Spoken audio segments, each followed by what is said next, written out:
Before we start, I thought I would announce a little competition. I have 2 screens on this set here, and what I thought I would do is see which artists were at all interested in this. Fill the screen. That's all you have to do. The winners, and there will be 3, so I can use one other on my other set, will receive one of these badges. These are full-sized, and they are made with a colour-changing filament, so as the layers go up and up and up, the shade of the badge changes. So not one badge will be the same as the other. If you are interested in this, my email address is linked down below. Perhaps it'll make a nice change to receive art instead of the constant messages from YouTube requesting I give them all my information to deal with spam on my channel. That sounds legitimate. I'm sure many of you are now wondering, Omegon, why have you changed from your more casual attire to your Judge Moist costume? And the reason why is because we need to talk about an individual who is claiming a hate crime, something the police are now actively investigating. For this, we need Ria Cooper. This is her. Ria was born Brad before transitioning at the age of 15. Now, Ria, or Rita at one point, was the youngest person to ever transition in the UK, and a documentary was actually made on her. Because of the documentary, according to Ria Cooper, she was unable to get work, and because of depression and hormone issues, she decided from the age of 18 until present, a year ago even, to live as a gay man instead, therefore transitioning back to a man. Now she has since transitioned back to female, which is where we are now, because she changed her life quite a bit, pursuing a glamour model career and adult movies. Now this is all quite interesting for a number of reasons. Ria Cooper has been on television many times, where she has taken it upon herself to blame everything in society essentially for her bad luck, and for things that have happened against her, as if bad luck didn't exist, or you just didn't try hard enough. This is further proven by the fact that she has said, "I always known I was female, it was everyone else who was confused, not me." Right, because third time transitioning's the charm, right? Well, now Ria Cooper has gotten the police involved, because she was turned down for an adult movie role because of her biological schlong. This all came about after a photographer messaged her to say he wanted to have sex on camera and sell the resulting footage, which she of course accepted.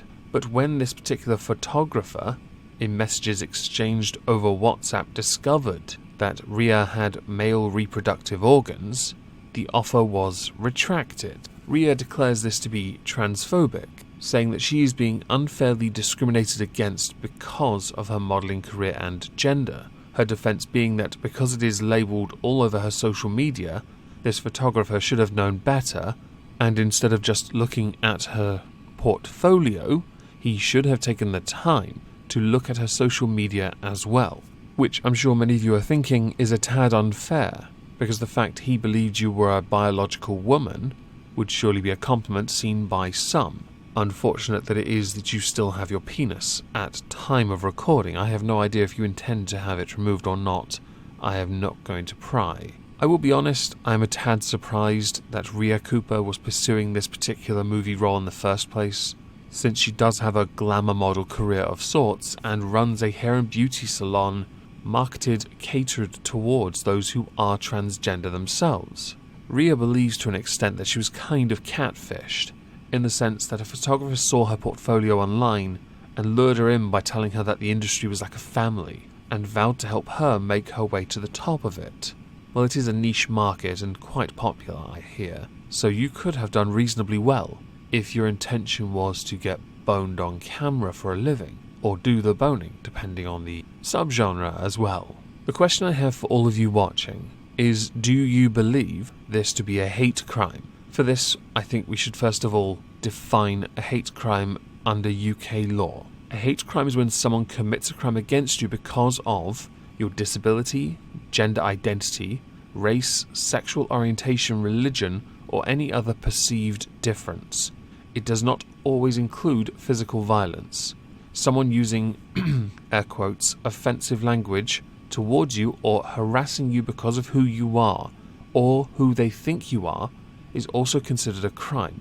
The same goes for someone posting abusive messages or offensive messages about you online. A hate crime is any criminal offence which is perceived by the victim or any other person to be motivated by hostility or prejudice based on a person's race or perceived race, and so on until you get to transgender hostility or prejudice against a person who is transgender or perceived to be transgender. I'm not a huge fan of hate crime laws in this country because of the word perceived and then to finish by the victim, because to take offence isn't a crime. A spokesperson for the Humberside Police have said that we received a report of a hate incident yesterday on Wednesday the 16th of October. The report has been logged and will be investigated. I don't see how this reaches any conclusion other than to chastise someone for not wanting to have sex on camera with somebody who has a penis, and to get compensation, I'm sure, from the photographer who didn't want to record themselves having sex with somebody who has a penis. In the adult industry, people should be allowed to choose the types of movies they film, and that includes the type of people they work with. While your social media says ladyboy, it does not mean he had the opportunity, the photographer that is, to adequately vet you in that way and made a speculative offer to do something with you until full disclosure was of course made. It is right for somebody not to want to work with you in that setting for any reason they don't want to. To simply label them transphobic for it, though, I disagree with fundamentally, because they are not afraid of you. They are not discriminating against you because you're trans. You withheld something from them that otherwise would have been man-woman sex biologically. I'm going to get flack for that. To finish, I wanted to talk a bit about hate crime as I see it. Chances are I'm going to miss some key points about the law surrounding it. I'm just going to give an opinion. I do not support hate crime law as it exists in the United Kingdom. I do not support it because it is perceived hatred. It is speculative at best, and unless footage shows somebody discriminating against you, it is at best a he said, she said, with the police wasting valuable resources to obtain air quotes around the word evidence to prosecute somebody for not wanting to like you. People are free to hate you for whatever reason they want. Does it make them a bad person? Yes, to an extent. Ish. It gets a bit murky depending on the individual circumstance, so perhaps I should quantify it by saying, if someone hates you because you're black and for no other reason, they are a racist. Should they be charged for it? No. Should they be outed for it? Fine. Out them. They should be re-educated and given a chance to learn. Should someone be made to feel like they are transphobic, which is quite the buzzword slowly losing all meaning, because somebody doesn't want to have sex with a biological man? No, they should not be guilted at all. I could continue with religion if you like, but I feel it would be quite the distraction and segue from the original focal point. You are free to discriminate against somebody based on arbitrary factors. Once you are alerted to it, you should be afforded the opportunity to learn from it. The courts should not be involved in this. If someone does not want to learn, let them live their ignorant life. They're not exactly going to be popular for very long, are they now? If someone then spreads lies and extends this to the point where they are actively going out of their way to harass you, sure, harassment can be proven.